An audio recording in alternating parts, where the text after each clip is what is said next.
Tom Stephen was dressed in his very best, a black coat, a tie of blue satin studded with veritable planets, and in it a new zodiacal sign, a fox in full career that formed the head of a pin. Tom's collar was so stiffly starched and so high that to turn his head and look over the top of that wall of china was impossible. If he desired to see that which lay to his right or left, he was compelled to turn his entire body, as on a pivot. Tom was unaccustomed to such a rig-out, and therefore did not look happy in it. Tom, in his workaday suit of the color of the earth, with a string tied under his knees, gathered the trouser together, and with a dusty slouch wide-awake stuck at the back of his head, but on one side of that, and with his great, honest, cheery face, ever with a smile on the lips and a dancing light in his eyes, thus Tom was picturesque, delightful. But Tom, in his Sunday best, did not look at his best. The day was Christmas Eve, and there was to be a supper with a dance at the Hall, given by the squire to his workmen and their families. Tom was on his way to this, with a face that shone with yellow soap and the friction of a rough towel, and not only so, but he was to attend thither Isabella Froude, the belle of the village, and one with whom, as every one said, he had made it up, and a handsome couple they would be. "Bless ye," said Tom, when folks asked him when it would be. "Lor bless ye, you know more about it than me. Go ask Bella. She may can fix it. 'Tain't my place, you know." And then he laughed, and thought he had said a good thing. Tom Stephen was an active, intelligent young fellow, serving as under-gardener, getting a respectable wage, and there was positively no reason why he should not marry. But he was inert in just this one particular, or unable to make up his mind. Isabella was 3 years his junior, with a very delicate skin and lovely rosy complexion, fair hair, and forget-me-not blue eyes, somewhat doll-like, save in this, that a doll is never self-conscious, and self-consciousness spoke out of every look of Bella's eyes, every turn of her head, every motion of her body. But was she to be blamed? I think not. The squire always had a pleasant word to give her. The young ladies at the Hall made much of her. Every one with one voice declared that she was a beauty and the pride of the village.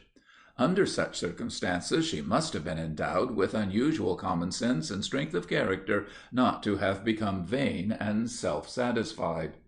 Bella lived at the lodge, and it was her practice to open the gates when carriages drove up, and on such occasions she was quite aware that the ladies, and above all the gentlemen, looked at her. And when, immediately after passing, she saw them turn to each other and say something, then she was confident that they said, "What a pretty girl!"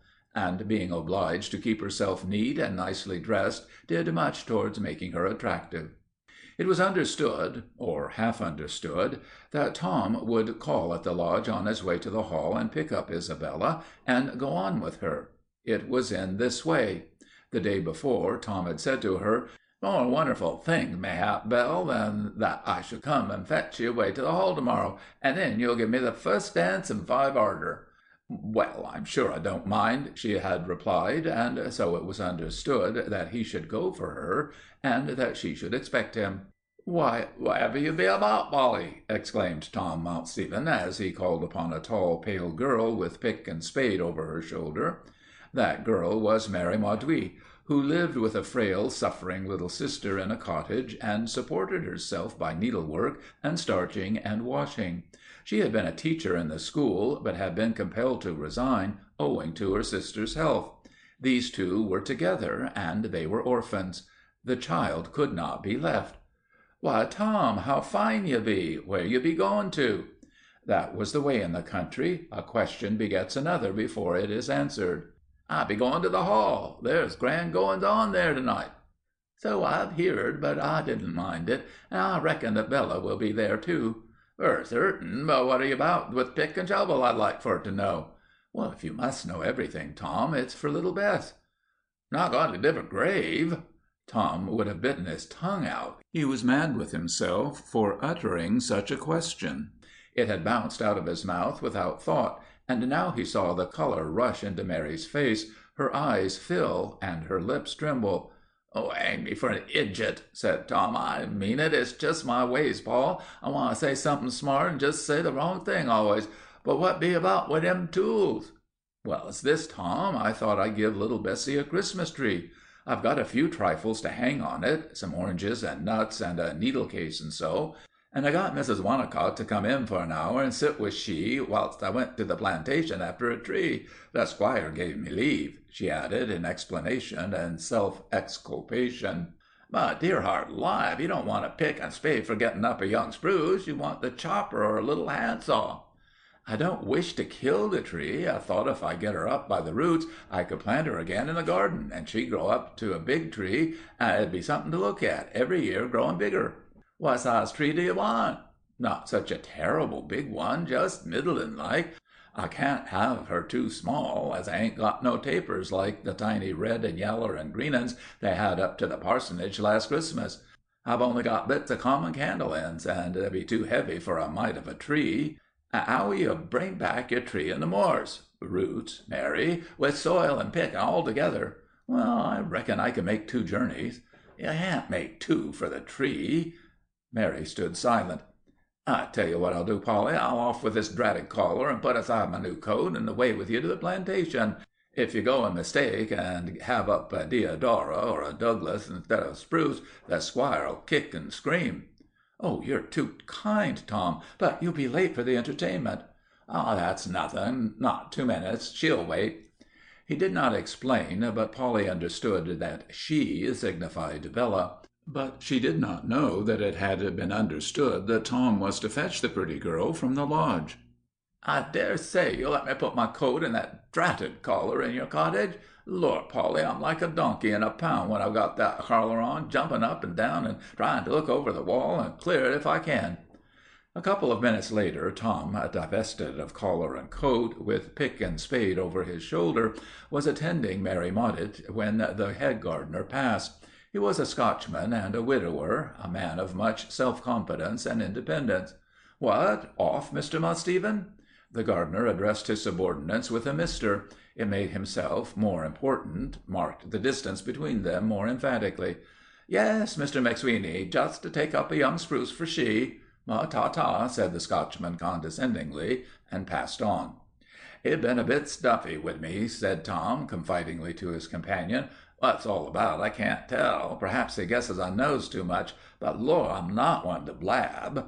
"Perhaps he's a little jealous," said Mary slyly. "Folks do say he has been thinking about Bella, but there, 'tain't no good dreaming of going against you, Tom." "I don't have no need to them tales. People will talk."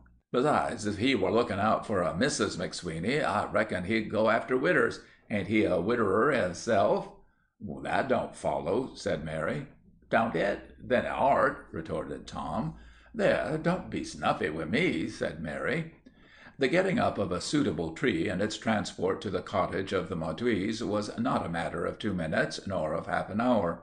Tom was aware that Isabella would have been kept waiting, but he relieved his mind with the consideration that she would take it for granted that he was detained by some business, and would walk on alone to the hall. The distance was trifling. He could explain matters when he arrived, and she would at once understand the circumstances. "I don't see how you're going to stick them candle ends onto the branches," said Tom. "I shall heat hairpins and run 'em through." "That's fine!" exclaimed Mudstephen derisively. "And when the candles be burning, the flame'll heat the hairpins red hot, and they'll melt the composite, and there'll be a pretty mess, and the candle ends falling about on all sides and fire and everything. I hope you're insured." "Oh, I can manage it." "No, you can't. Excuse me, Polly, I reckon mother at home has got some bits of tapers from the parsonage tree last year. Her was up there helping, and they throwed the tree away when done with, and her's a 7 woman and can't abide no waste, and I know her pulled off and kept the remains of candles. They have wires for handling of them on. If you don't mind my leaving that collar here, you won't let nothing damage it, nor let the cat get at it, will you, Polly? I'll run home and see what mother have got. I couldn't run in that collar. 'Twould be sheer impossible." So instead of going on to the hall, here was another detention. But Tom was a good-natured lad. He was not needed at the Hall, and here at the cottage he was of real assistance. After the young man had been away nearly a quarter of an hour, he returned with a small box full of portions of tapers, and some entire, and sundry little sparkling ornaments that had furnished the tree the preceding Christmas, and had been cast aside, but saved by the prudent and frugal Mrs. Monteithon. "And here, Polly," said Tom, "here's a spotted dog in china as stood on my mantel-shelf that little Bessie'll be welcome to. You can set it under the tree. Now I'll clap the tree mores into a tub, and then I'm off to the Hall."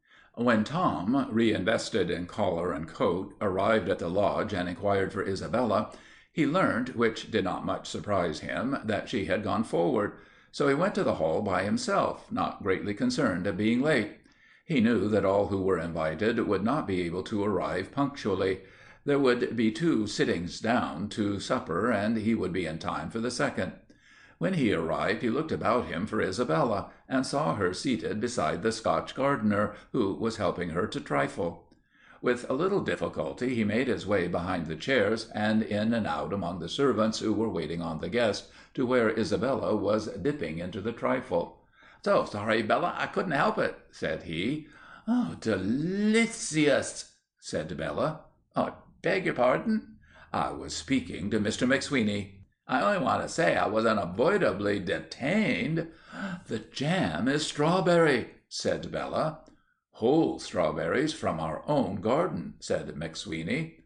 "I'm very fond of strawberries," observed Bella. "So am I," said the Scotch gardener. "Have some more. I'll remember you in the strawberry time, and send you up the first dish I ripen. Course I'll ripen 'em early in the greenhouse. You shall have some as soon as they're fit to be picked." "How good of you, Mr. McSweeney!" "Not at all. I live but to oblige. And you—" He looked round at her. "For you I would do anything." "Bella," said Tom over her chair, "I really could not help it." "Will you please to move, Mr. Monteithon? You are jogging my chair." "Do you like grapes?" asked McSweeney. "I rather flatter myself on my grapes. I am able to keep them, too, so well. My large white muscats. But there, you shall have some. I'll send you up a really choice bunch. I think the second sitters down are coming in now. Miss Isabella, if you have done, we will rise and let the others take our places. Here, you, Monteithon, can have my seat. If you've brought Mary Mauduit, I have no doubt she can have Miss Frode's chair." Poor Tom did not enjoy his supper, and that over, when he sought Isabella to tender his excuses, she deliberately turned her back on him. It was clear McSweeney had made mischief. He had told her that for the sake of that pale Polly Mauduit he had neglected to fulfil his engagement and keep his appointment. Dancing began, and Bella sat out with the Scotch gardener, who was too serious a man to approve of the light fantastic toe. As he explained to Bella, it was against his principles. "But don't let that interfere with your enjoyment if you wish to go to Mr. Monteithon." "Oh, not at all," said Miss Froude. Huffed, hurt, poor Tom withdrew. He slunk away from the Hall. Among so many he would not be missed, and of enjoyment there was none after his rebuff. It would madden him to see how Bella carried on with the Scotchman. He walked through the park, groaning, grumbling, resentful. He was not angry with himself for not keeping his appointment, nor with Polly for having detained him, but with Bella, whom he designated as a minx, and with McSweeney, whom he termed a widdered Scottish rogue. He left the park. He walked hastily on. Then, finding that in the agitation of his feelings he could not keep his head in one position, and that he was consequently liable to cut his throat, he halted and took off his collar, and fastened it by the stud round his left arm above the elbow. Presently he reached the cottage of the Mauduits, and he could see through the little window that the tree was alight. It twinkled through the panes. The temptation to turn aside, rap at the door, and enter was not to be resisted. To his knock he received an answer as he opened the door. The answer came from an inner room. "It be I, Polly," called Tom. "Just passin' and want to see how Bessie be enjoyin' of herself." Come in, Tom." The young man strode through the kitchen into the adjoining chamber. There lay, in her bed, the sick girl, a lovely child, with large, burning, dark eyes and a hectic flame in her cheeks. She was supported in the arms of her sister, and was looking with delight at the little candles, at the oranges, and the glittering tin ornaments. "Tom," said Mary, "Bessie do thank you for the spotted dog." "Yes, I do," said the sick child, striving to lift herself and extend a hand to the young gardener. "But gracious me, Tom!" exclaimed Mary, "whatever is the meaning of that?" pointing to the white band round his arm. "It is like what folks put on now when in mourning, only it's white." "He's going to be married," said the sick child. "It is only that stiff collar. I couldn't bear it no longer," exclaimed Tom. Then the child laughed and laughed till she coughed. Suddenly Mary uttered a cry. Tom saw a crimson stream. "Run, run, Tom! For heaven's sake, run for the doctor!" And Tom ran. In half an hour he returned. Polly was kneeling by the bed. On it lay the child, the face almost white, but yet with a little color in the delicate cheek. Her hand held tightly that of her sister. The doctor had not come. He was out. Would not be back till morning. Tom could not explain this, and he knew, moreover, that the surgeon could effect nothing. Without a word he knelt also by the child's bedside. The candles were quivering to extinction on the Christmas tree. One was guttering and sending a stream of wax over the head of the spotted dog. Then another fell, twinkling, through the boughs and went out. And at the same time the light went out in Bessie's eyes. A few days later, when the earth had closed over the child, Tom was speaking with Mary, and she said to him, "Tom, I think now I should like that Christmas tree be planted on the little maid's grave.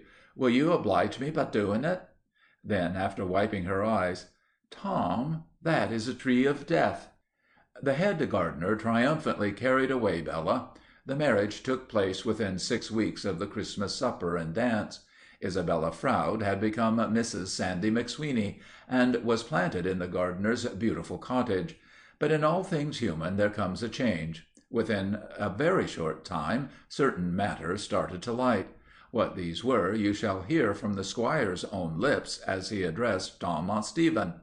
"Tom," said the squire, his broad, rosy face very hot and agitated, "Tom, I've bundled McSweeney off. I don't see why I should have to buy the fruit I grow from the greengrocer in our market town. I don't see why, if I purchase bulbs and greenhouse plants, they should invariably disappear and be reported to have died. I don't see why, if I buy flower seeds, they should come up in other folks' gardens. I have not been able to get fruit for my table without sending to town to buy it.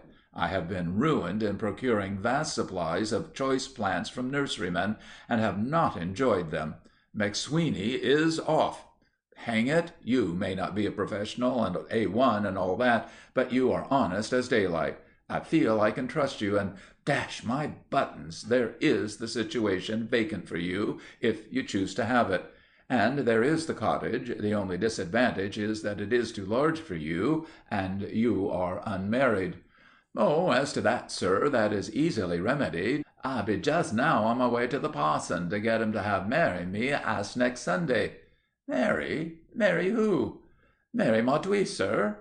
"Oh, oh! I wish you joy. An excellent girl. There it is for you, the house, Tom. You and Mary shall go into it as soon as I have seen the back of McSweeney and his Bella, and have had it whitewashed. And hang it, Tom, here, come round to my study, and I'll give you a cheque for £10 towards the furnishing." "Oh, I thank you, sir. I thank you with all my heart." "No need of thanks, Tom. Bless my soul, when a master has a trustworthy, honest servant, it is he who is to be counted lucky, and unless he is an ass, he will keep him. There, come round to the study." And now nearly 2 years have passed, and this time we see a little party coming out of the church porch. As I live, it is Tom with Mary, no longer Mauduit, but Mont Stephen. But they are not alone. There is a baby in a long white robe being brought forth, a babe that had been carried into church to be christened. As Mary stood in the autumn sunlight outside the porch, she touched Tom's arm and said, "Let us go to little Bessie's grave." And they went, and the baby was taken there also, over the drooping grass, wet with autumn rains. "The poor little Christmas tree," said Mary, "although a tree of death, lives. See how hearty it appears." "It is no tree of death," answered Tom. "See, here is the first fir cone. It is alive and bears seed. It is no tree of death, but a tree of life." And then Tom laughed. "Mary," said he, "I think for once in my life I've said a good thing." But Mary did not applaud. "Tom, do you think the little fir cone really has life in it?" "Of course it has." Mary picked it, and then put it into the tiny hand of the baby. "Look, Tom," she said, "but for that Christmas tree you and I would never have become what we are to each other. And now in it is the seed of life, and so on and on and on for evermore. Our baby has it, and it shall be sown. And so, really, Tom, there seems to be no end to life. It goes on forever and forever." "Amen," responded Tom.